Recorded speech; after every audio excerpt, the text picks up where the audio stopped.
ऐसा दिन आएगा जो वो हम लोगों के बीच नहीं होंगे।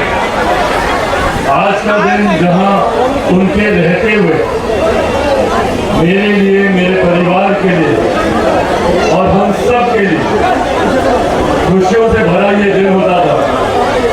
सबसे ज्यादा उत्साह इस दिन का हम लोग के मन में होता था, पर आज जब वो इस दुनिया में नहीं है, यकीनन ये दिन भावनात्मक तौर पर मेरे लिए, परिवार के लिए और हर उस व्यक्ति के लिए जिन्होंने इन्हें अपना नेता माना, अपना आदर्श माना, जिन्होंने इनमें एक अभिभावक की छवि को देखने का काम किया, यकीनन हर उस व्यक्ति के लिए आज का दिन इनका हमारे बीच नहीं रहना काफी यादें दिमाग में पहुंचती हैं, काफी कठिनाई होती है।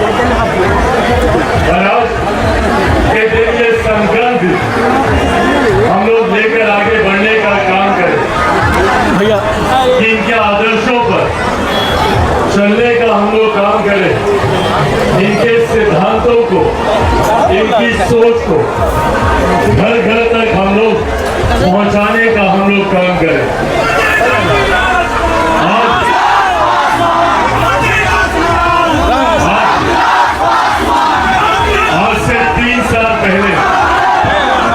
आज से 3 साल पहले मुझे याद है, आज ही के दिन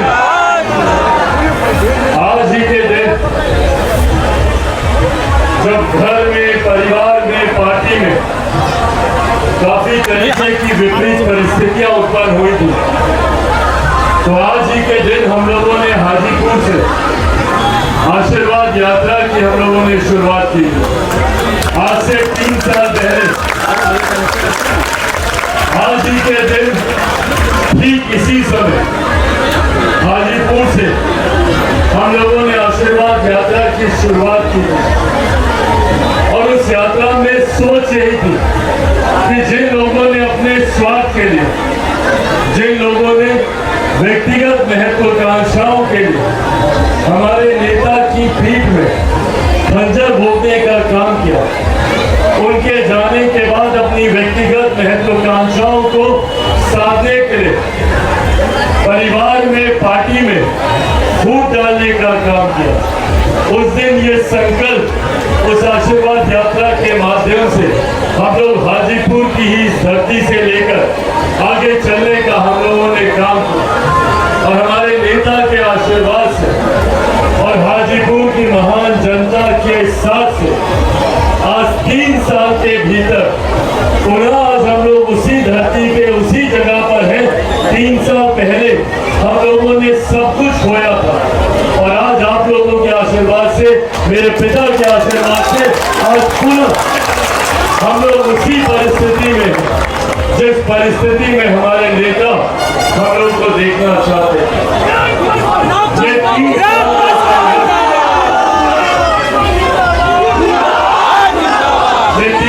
का संघर्ष अकेले चिराग पासवान का संघर्ष नहीं है। ये 3 साल का संघर्ष हर उस व्यक्ति का संघर्ष रहा जिन्होंने हमारे नेता को अपना आदर्श मानकर उनके पक्षों पे चलने का काम किया। और इन 3 सालों में आप सबने भी न दिन को दिन समझा, न रात को रात समझा, उसी ईमानदारी, उसी निष्ठा के साथ हर कोई मेहनत करता है बिना इस उम्मीद के कि बदले में हम लोग को क्या मिलेगा, नहीं मिलेगा। और आज जब पार्टी ने नई ऊंचाइयों को हासिल किया, आज जब एक नई मजबूती के साथ लोक जनशक्ति पार्टी रामविलास आगे बढ़ने का काम कर रही है, तो यहीं पर हम लोगों को इस बात को भी अपने आप को बताने की जरूरत है कि जहां एक तरफ पार्टी की उपलब्धियां हम लोगों के लिए गर्व करने का विषय, पर इस गर्व में रत्ती भर भी अहंकार नहीं होना चाहिए। जिस विनम्रता से, जिस सादगी से हमारे नेता ने आगे बढ़ने का काम किया, उसी विनम्रता, उसी सादगी के साथ हम लोगों को भी आगे बढ़ने की जरूरत है। और लोकसभा का चुनाव महज एक पड़ाव था। अभी एक लंबी लड़ाई हम लोगों को आगे लड़नी है। आने वाले विधानसभा के चुनाव बिहार फर्स्ट बिहारी फर्स्ट की जिस सोच को साधने की सोच के साथ हम लोगों ने आशीर्वाद यात्रा की शुरुआत की, अब उस लक्ष्य को हम लोगों को तय करना, बिहार को फर्स्ट और बिहारियों को फर्स्ट बनाने की सोच के साथ अब हम लोगों को काम करना।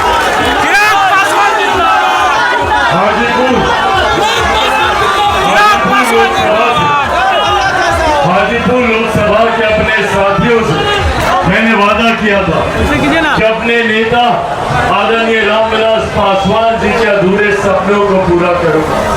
वो हाजीपुर लोकसभा को देश की सबसे विकसित लोकसभा बनता हुआ देखना चाहते हैं।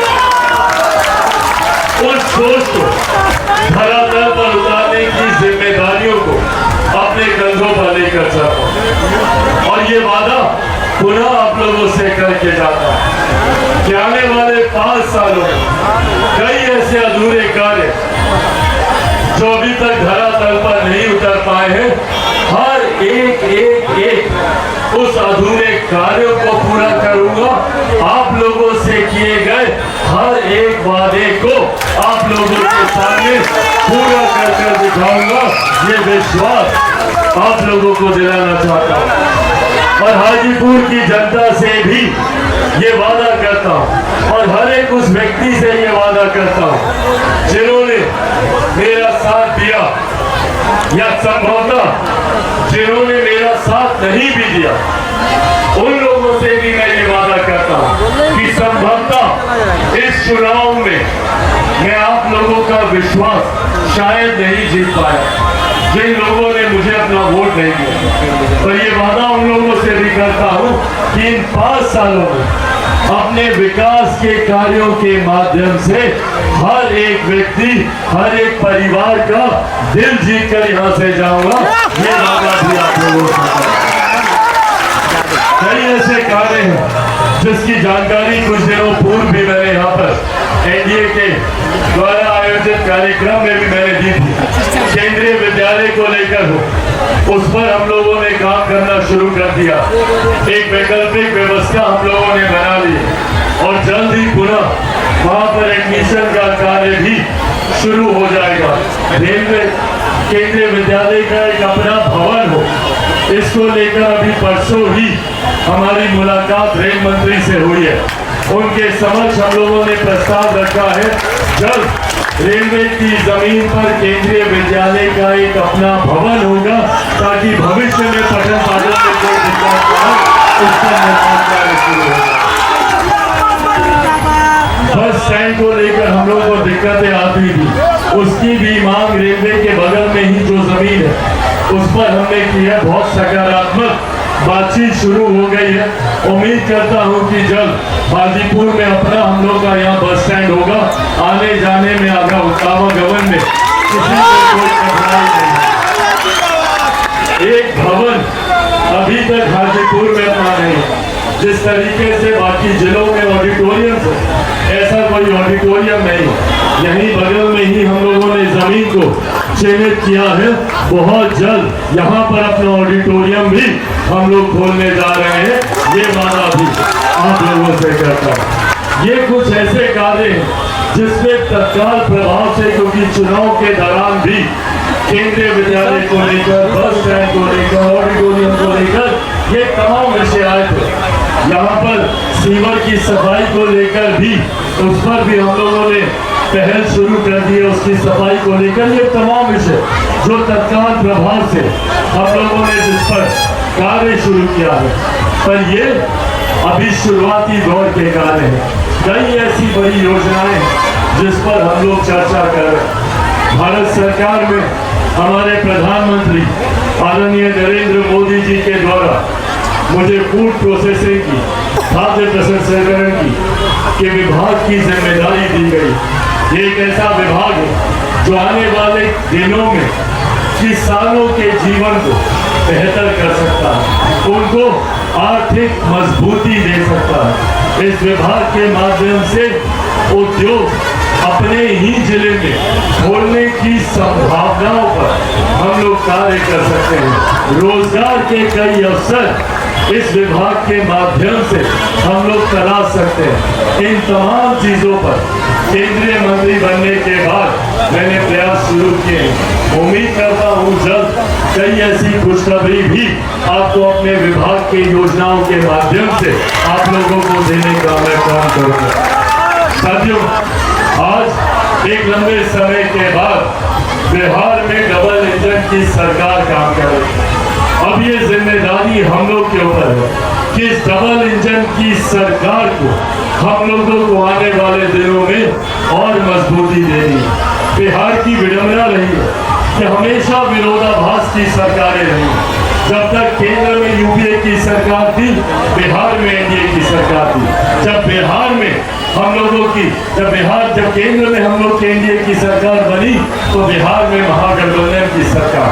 आज लंबे समय के बाद केंद्र में भी एनडीए की सरकार है, बिहार में भी एनडीए की सरकार है। केंद्र में सरकार का नेतृत्व हमारे प्रधानमंत्री आदरणीय नरेंद्र मोदी जी कर रहे हैं, तो बिहार में इस सरकार का नेतृत्व हमारे मुख्यमंत्री आदरणीय नीतीश कुमार जी कर रहे हैं। ऐसे में अब ये हम लोगों की जिम्मेदारी बनती है कि इस डबल इंजन की सरकार की श्रृंखला को हम लोगों को बनाए रखना। जब दोनों सरकारें एक तरफ पर होती हैं तो कार्य धरातल पर उतारना आसान होता है। स्थानीय प्रशासन की काफी मदद इसमें हम लोगों को मिलती है। ऐसे में ये परिस्थिति आने वाले दिनों में भी बनी रहे। आने वाले दिनों में विधानसभा के चुनाव के परिणामों के पश्चात भी इसी परिस्थिति को हम लोग धरातल पर उतारें, ताकि अगले 5 साल बिहार में विकास से जुड़े हुए कई ऐसे कार्य जो विभिन्न कारणों से लंबे पड़े हैं, उसको हम लोग धरातल पर उतार सके। अब हम लोगों को काम करने की जरूरत है। एनडीए गठबंधन के एक एक कार्यकर्ता से ये आग्रह करूंगा कि अब चुनाव ज्यादा दूर नहीं, उस दिशा में भी हम लोगों को मजबूती से आज से ही हम लोग को कार्य में लगने की जरूरत है। आने वाले दिनों में हमारे प्रधानमंत्री जी का संकल्प है कि 2047 तक भारत को एक विकसित देश बनाना है। भारत विकसित देश तब बनेगा जब भारत का हर एक प्रदेश बिहार जैसा प्रदेश विकसित बनेगा। हर एक जिला जब हमारा विकसित बनेगा, हर एक प्रखंड जब हमारा विकसित बनेगा, हर एक गांव जब हमारा विकसित बनेगा। हर गांव को विकसित बनाने की सोच के साथ हमारी एनडीए सरकार कार्य करने का प्रयास कर रही है। ऐसे में बिहार में भी एनडीए की सरकार की मजबूत परिस्थिति चुनाव परिणामों के बाद भी बने, ये जिम्मेदारी हम सब के ऊपर आती है। अंत में साथियों, बस ये विश्वास आप लोगों को दिलाना चाहता हूँ। मेरे नेता, मेरे पिता आदरणीय रामविलास पासवान जी पूरा जीवन समर्पित किया अपने क्षेत्र, अपने प्रदेश के लोगों को मुख्य धारा के साथ जोड़ने के लिए। 50 साल से ज्यादा, 5 दशक से ज्यादा सक्रिय राजनीति का अनुभव हमारे नेता के पास है। इन 50 सालों में उन्होंने जात पात धर्म मजहब से उठकर हर गरीब परिवार, हर गरीब व्यक्ति की मदद करने का प्रयास उन्होंने किया। आज उन्हीं की इस सोच को आगे बढ़ाने का प्रयास मैं कर रहा हूँ। संभवतः आने वाले दिनों में जाने अनजाने में हो सकता मुझसे कोई गलती हो, कोई चूक हो, पर मेरी भावना पर हमेशा विश्वास रखिएगा, मेरी सोच पर हमेशा विश्वास रखिएगा। मेरी सोच है कि आने वाले दिनों में कोई भी परिवार गरीब न रहे। अमीरी गरीबी की दूरी को मिटाने के प्रयास में लगा। मैं गांव और शहर की दूरी को मिटाने की सोच के साथ आगे बढ़ने का प्रयास कर